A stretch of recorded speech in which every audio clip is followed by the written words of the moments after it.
một khúc hát dành tặng những ai đang buồn.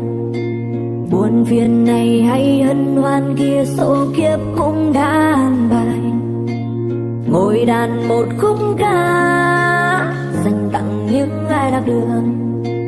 Mọi trở ngại trông gai gian lao vững bước bước tiếp sẽ qua đường. Na na na na na na na na oh, ah, ba ba ba. Na na na na na na na na oh, ai ai ah, ya ya.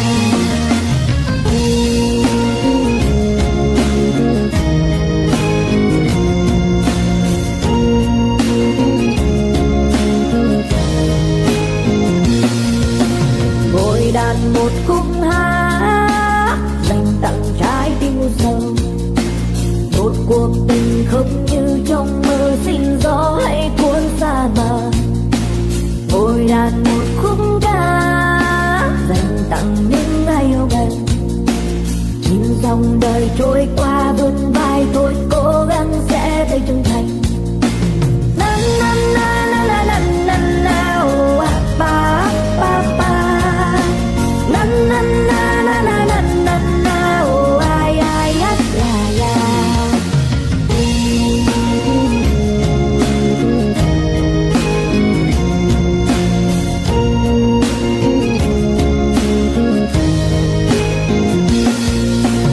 Nhìn ngoài trời mây trôi nắng tàn một giấc mơ buồn.